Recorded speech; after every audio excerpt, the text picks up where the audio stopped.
Welcome to the 517 In Your Business podcast. Here's your host, Mary Guida. Welcome back to another 517 in Your Business podcast.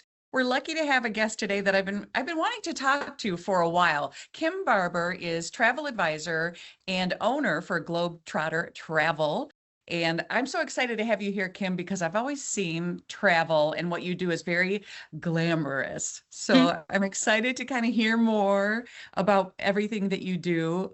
Can we start with what inspired you to start Globetrotter Travel and just how you got everything in motion? Yeah, absolutely. I've always loved traveling. I went to Central Michigan University and I wasn't quite sure of kind of what path I wanted to take. And I was fortunate to go to a major fair, and I kind of stumbled across tourism and recreation as a major. So I got my degree from CMU in the recreation and leisure department, but with a tourism and hospitality focus. And I really didn't see myself as a travel advisor. That wasn't really where I thought I would end up. But ultimately, as the last portion of my degree in that program, I did international internships in Australia and New Zealand working for tour companies.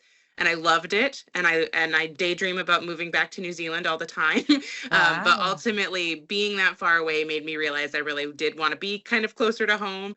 So I came back home and graduated and really started my search. That was in 2010, 2011. But at that time, remote travel jobs were a lot harder to come by than they are now. And as we all know, tourism jobs in Michigan are quite seasonal. So I started working at a storefront travel agency and kind of learned the ropes, and then after a few years decided I was going to go off on my own and kind of have a little bit more control about the services and the products that we offered. How has your vision for the company, evolved since you first launched? Yeah, I think that, as the world has changed and, there's always new challenges. Obviously, 2020, COVID was a big adjustment in the travel industry and a lot of things like that. So I think that customer service was always important to me, but it's really become kind of the most important aspect of the trips I plan, and making sure I'm available to my clients kind of before, during, and after travel. We always do our best to kind of hope that everything is going to go as smoothly as possible, but we all know that things are out of our control when it comes to travel. There's a lot that you just kind of have to roll with. Right. And so customer service has really just become the number one thing we focus on. I think the other main thing is just we still plan a little bit of everything. It's kind of fun for me to get a request for a trip that I don't plan very often and just kind of dive into that and learn a little bit more. For as much as I do travel, I haven't been everywhere. So it is kind of fun for me to get those requests for destinations I have not personally been to. But I've really, especially in the last few years, post-COVID, have really focused in on bucket list trips, those once in a lifetime kind of expedition cruises and river cruises and African safaris. I've gotten really excited about focusing in on those trips that are once in a lifetime for most people. I love that. So is that kind of what you're specializing in right now, like the luxury adventure and groups and that sort of thing? Absolutely, yes. I mean, because of where we are located in central Michigan, I do a lot of Mexico Caribbean beach vacations. I love Sure. those too. No shade to Yeah. those. I took a Yes. few myself this winter as well, using those nonstop flights out of the Lansing airport. So I do love planning those, but those are kind of things I can do very easily. I Right. do 5 of those quotes every day, so those are very easy, and I'm familiar with those resorts. But the trips that I really specialize in are, Australia, New Zealand. I've got a specialized knowledge there, having lived there for the better part of a year. And I've been back to both countries a number of times. And then since 2019 was my first African safari, and it just gave me the travel bug all over again. I've been back 10 or 11 times now to Africa on safari. So I get very excited and definitely specialize in East and Southern Africa safaris. I think that's one of my dream trips. And I'm not that traveled, but I want to go to those places where you can see the animals up close and the things you see on, of course, as you're doom scrolling, where the giraffes can peek their head in the window, Oh, yes. and you're like, oh, hey, want a sip of my coffee? It just looks so amazing to me. And as a photographer too, to have a Oh, chance yes. to, yeah. It really is. Yeah, I mean, I've always been I consider myself a hobby photographer. And so the first probably 5 or 6 times I did African safari. I took my big DSLR, but eventually I've stopped taking it the last few times because I've gotten so many. Not that I sometimes regret it when I don't have it, but I've gotten so many great Right. shots, and I'm like, I just kind of want to be here and be present. But I've seen the Yes. vehicles that are customized for photographer safaris, and they've got the bracers for the lenses, and they've got the whole vehicle set up, and it looks amazing. I think that would be a really cool way to do an African Oh my safari as well. goodness. We're going to have to talk after I Yes, finish this. yes. Can you walk me through what it's like for a client to book and plan a trip through your agency? Absolutely. It's pretty personalized for each client. Some people just come to me and they want, hey, we want a warm weather getaway. We're sick of the winter. We're sick of the snow. Here's our budget. Here's our dates. What do you recommend? That's pretty easy to do. And then, sometimes people are newly retired and they've got 6 weeks and they want to go off on a multi-country European adventure. And that takes a little bit more planning. So Sure. it starts with a conversation, what you're looking for, what are your travel dates, what's your goal out of this trip. And then we just kind of go back and forth. Most of what we do is via email and over the phone, but I have a handful of clients who really prefer to meet in person, and I'm always happy to do that as well. And we just have a conversation and ultimately narrow down what it is they're looking for, give them some options, and ultimately get it confirmed for them. So exciting. What are some of the most unique or memorable trips you've planned for clients? Yes. I mean, certainly, again, in the last couple of years, I've seen a lot of shift. There's been a big shift towards luxury travel, and then there's been a big shift again post-COVID. I think a lot of people realized, oh, I don't want to wait for these bucket list trips. We want to be doing them. We never know when the world is going to shut down. So I've been doing expedition trips, so cruises to the Arctic and the Antarctic, and a lot of African safaris. I think that one of my favorite trips I've planned was a multi-generational family trip. Grandma and grandpa had a chunk of money and they decided they wanted to take all their kids and grandkids. And they did a resort in Mexico, but they just had a whole family week. So those are some of the ones that stand out to me. I had a client who was walking the Camino de Santiago in Spain. So that was a fun one to plan. So, there's so many, but definitely those expedition and those once in a lifetime trips. Most people don't return to Antarctica. So those have been really fun to plan. Absolutely. Another one I think about often, and I don't know if this is real or not, which leads me to a question that I'm just going to throw at you. I've Sure. always wanted to go to, like Iceland or Greenland, and stay in a yurt and see the Northern Lights. Is that Yes. really a thing? Can you do that? It absolutely is. I've been to Iceland, and I haven't seen the Northern Lights in Iceland, but I did go on an expedition cruise last year to Norway, and it was in January, so it was dark and it was cold. But the goal of the trip was for Northern Lights viewing. We didn't have great viewing, but the reason we did see them once, so it was worthwhile. But the reason we chose the company that we did was because they have a guarantee. If you do not see the lights, they will offer you a repeat trip. I So love yes, that. it is becoming increasingly popular. Yeah, and that sounds like the right way to go. And I love the honesty and transparency with that because you're not always going to see them. Right. Right. It is Mother Nature, and we are, at her whim. And that's the thing. I mean, we do our best when we're planning trips. We want everything to go as perfectly as possible, but ultimately, Mother Nature and airline issues and things like the world events, they do play a part, and they so we're there to kind of support people when those things do happen. But yes, I always, you said something earlier about how it looks very glamorous, and yes, everything that travel advisors are posting on their page or whatever is generally quite glamorous. But yeah, it's not always sunshine and rainbows. We did a Right. 10-night Northern Lights trip, and we saw them once. But that's that's the possibility going into it. Right. But I'm sure too, as an advisor and agent and all the owner, you want the best experience for your clients. So you probably carry a little weight during their trips of, I'd Exactly. love this dream trip to be their dream trip and not a bad trip. Exactly. Yes, 100%. And that's something that is, I mean, yes, it's, I value my clients' trips. I very much want them to have a good experience, and sometimes it's rare, but I have had a couple of clients, and luckily one of them is now a good dear friend of mine. She had a trip back in 2020 that was kind of a Murphy's Law trip. Everything that could go Oh, wrong yeah. did, and she rolled with it, and she has booked so many trips since that. And she has a very good attitude about it. But, that was one of those things. It was all things outside of my control, COVID related issues. I mean, just one thing after another. And I was there to help and support her and kind of make backup plans while she was traveling. But ultimately, yeah, it was a Murphy's Law trip. Yeah. And luckily she's had some really great ones since then. So what are your top destination specialties and why do you choose to focus on those specialties? I think, when I started my agency, Australia and New Zealand was a big specialty for me because I had just sort of returned from living there and working there and traveling extensively. And I'm passionate about both of those countries. New Zealand, maybe a slight bit more, but I plan a lot of Australia and New Zealand. And for a long time, I would have and even now I have travel advisor colleagues and friends who will come to me and say, hey, I have this Australia, New Zealand request. I really don't know it. Can you help me out?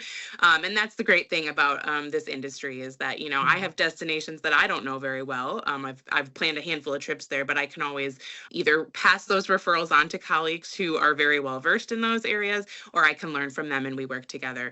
So Australia, New Zealand is a big one for me. Also South Pacific, Tahiti, Moorea, Bora Bora. And then, like I said, since 2019, when I went on my first African safari, fully expecting it to be a once in a lifetime trip, and it just gave me the travel bug all over again. I have Yeah. become very passionate about safari. So that is another destination that I am booking a lot more in. I took a group of travelers to South Africa, Zimbabwe, and Botswana at the end of last year. So those are my areas of focus, and then I really enjoy river cruising and expedition cruising as well. So I do a lot of that Mm. too. Yes. So are there any underrated or emerging destinations that you're kind of like, I'm getting Yes. excited about these? Yeah, a few. I mean, Croatia and Portugal have been kind of gaining in popularity the last couple of years. Croatia, I work with the CMU Alumni Association, and we have just signed a trip for May of 2028 where we are going to be chartering 2 yachts off the coast of Croatia for the week, which Wow. sounds like so over the top. And I mean, it'll be lovely. But Croatia is one of those places where it's stunning, it's beautiful, but it's still relatively affordable. I mean, anywhere else that we looked at potentially chartering a yacht, it was 2 or 3 times as much money as we are going to pay for Croatia. So Croatia is a standout one. Portugal and parts of Portugal, Madeira Island has been really growing in popularity. Iceland has been booming for a few years now. I heard at a travel event recently a couple different suppliers, particularly for expedition companies, say that Greenland is the next destination that's going to boom. There's a lot of, Interesting. expedition cruises that will stop there for a day or two, if they're Yeah. going from Iceland to Canada. But Greenland is really going to boom, they think, in the next couple of years. Interesting. So how do you help a client choose the right destination when they're just overwhelmed or they've got several dreams in one? Sure, sure. And that's very common. Obviously, not everyone gets to travel very often with their work schedules, maybe once a year if they're lucky. So, a lot of times people will come to me with 6 or 7 different ideas and we narrow it down. There's a number of factors, time of year you're looking to travel, the budget that you're working with. And sometimes people don't know the answer to that. But if you can give me a range, that generally helps me decide, okay, if you're looking to spend $8,000 or less for 2 people, we're not going to do an overwater bungalow in the Maldives for that. But we can get you a really nice resort in Mexico for that, or, the Punta Cana or something like that. So budget and time of year play a large part in helping to narrow that down. But generally, Mhm. if someone comes to me with 6 or 7 destinations, we'll start by narrowing it down a little by budget and travel dates. And then we'll maybe focus on 2 or 3 destinations. I'll give them some options for those, and then we narrow it down from there. Have you ever had to kind of burst a bubble for someone like, look, that this is really not the right time of year. These are the things that could happen. Sadly, yes, very frequently I do. Another thing that is Mhm. common is, someone will say, oh, we went to Hawaii 25 years ago on our honeymoon. We spent $2,500. We're hoping to, go again and kind of be in that price range. And unfortunately, inflation has happened in that time. So, I mean, you Right. can do Hawaii for a short period of time on a budget of $2,500, $3,000, but it's probably not the experience that you're looking for. What major trends are you currently seeing right now in the travel industry? Yeah, I think people, again, I'm sorry, I think this is a bit redundant, but a lot of people, again, since 2020, we really didn't travel a whole lot in 2020 or 2021. A lot of those trips got postponed to 2022 and onward. So a lot of people are not waiting. A lot of the times historically people said, "Oh, when I'm retired, I'll do this, I'll do that." Right. And of course, we're all working people. We have limitations with our time off and our budget, of course. But a lot of people are not waiting to do those big trips that historically would have been called a bucket list trip. I took like I said, that group to Africa last year, and we were all still, for the most part, employed working people who were Yeah. who just didn't want to postpone that. Another one I think is a lot of people are focusing more on experiences. I mean, they might have Mhm. a specific destination in mind, but rather than just picking some popular destination to go to, they might have an idea in mind, seeing the northern lights or going dog sledding or shark cage diving. It's Oh, really more about the experience they're looking for, and then we yes. kind of pick the destination based on that. How fabulous. So, I imagine travel has changed the past few years, especially since the pandemic. But what do we expect moving forward? Yeah, I think the main thing is that I think there was a time previously where last minute travel could get you a really great deal. Mhm. And not to say that that's impossible now. There are there are anomalies, but really I think the main thing is planning ahead is going to get you the best pricing, the best availability in in those popular destinations. Iceland has been booming for a few years now. Mhm. There's a limited accommodation options in Iceland. So Right. if you're planning 10 months out, the availability and options to choose from are going to be greater than if you're planning 2 months out. So I think planning early is kind of the main thing, which is hard for a lot of people. If you've got kids or you're waiting on sports schedules or things like that. But if you're able to plan in advance, it's really to your benefit. So what are some of the biggest challenges that you face, advising others and how are you navigating those? Yeah, I think the biggest challenge currently is kind of world events. I mean, there's a fuel shortage, flights are being canceled. Obviously, we had a government shutdown recently, and TSA lines were long. There's been a lot happening that's impacting the travel industry pretty significantly. So you try to be prepared, right? I mean, I knew that TSA lines were long in Atlanta, so I tried to reroute a couple people who were scheduled to go through Atlanta. And if you're traveling domestically through Atlanta, they shouldn't have had to go through security again, or TSA in Atlanta. But if you're going from a domestic flight to an international flight, then generally you would have to do that again, or vice Right. versa if you're coming back home via Atlanta. So try to stay ahead of it and reroute and again do everything we can to try to avoid those issues when they come up. But I think that just rolling with the punches of world and political events has been challenging this year, the last couple of months. I think the other Yeah. thing is there are a lot of the travel industry is an easy one to get into. I always say anybody with an internet connection and a computer can call themselves a travel advisor, and a lot of people do it as a part-time job, which I think I have a lot of people on my team who do it that way. I think the main thing is recognizing the experience that someone has, and also understanding their availability if something were to go wrong, right? Are they going to be available while you're traveling? And so I think that's just something I kind of express to my agents on my team who do it part-time, but also to my clients. I am available while you're traveling if anything does come up. And usually the suppliers I'm working with have a 24/7 emergency assistance line as well. I had a client last week in Italy whose son needed to go to the hospital. And, I was on the phone with them, routing them and following up with them after the fact. Luckily, he's fine. It was a minor injury. But those are the types of things that I think are really valuable, having Yeah. someone to have your back when you're traveling and those sorts of things happen. Yeah, and you say someone having your back while you're traveling, that makes me think about a lot of people who just try to book travel online themselves. They think they know it all because a friend told them, and that's fine. I'm sure they know plenty, but having an agent or an advisor to have your back, it's Sure. got to be really important. And how do you build that trust? Sure. I mean, the majority of my business at this point, kind of 11 years into having Globetrotter travel, is referral, word of mouth. And so, there's kind of some innate trust built in because, a friend worked with me and they've referred their friend or their family member. So that's really helpful. But I think trust takes time.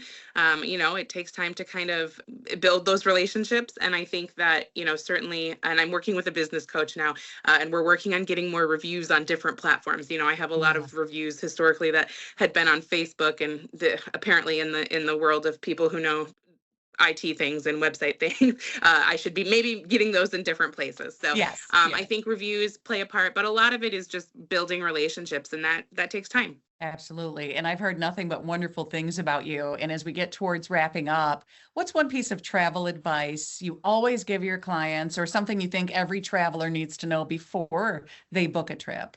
I think that's hard. One piece of advice. I think that, again, maybe a bit redundant, but just don't wait too long to plan. I mean, again, sometimes people do plan last minute because of circumstances, and we do the best with what we're working with. But if you're thinking about a dream trip or a vacation next year, to start early.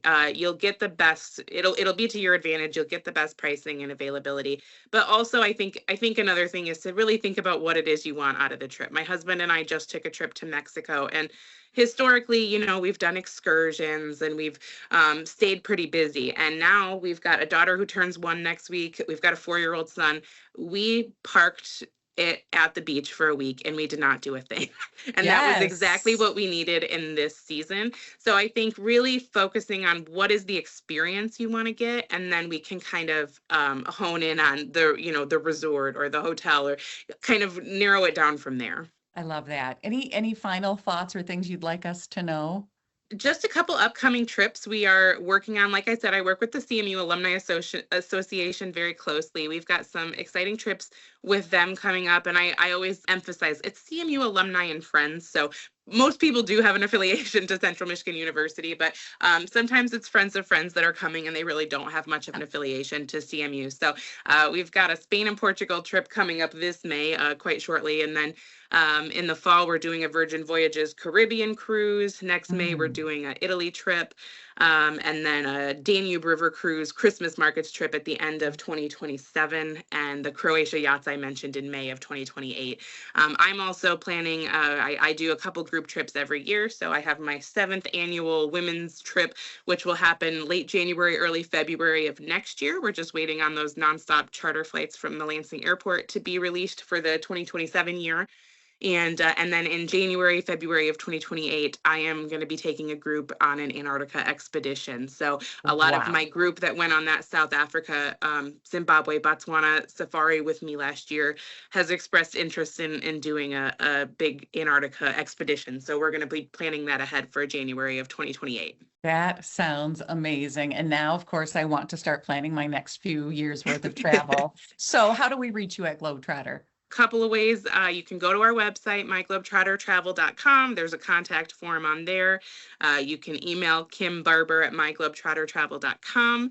And I'm also available by phone, 517-920-0465.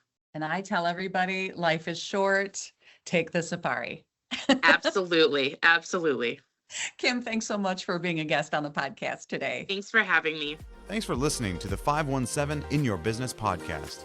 Get to know local businesses better by reading 517 Business Magazine. Get your subscription at 517mag.com/subscribe.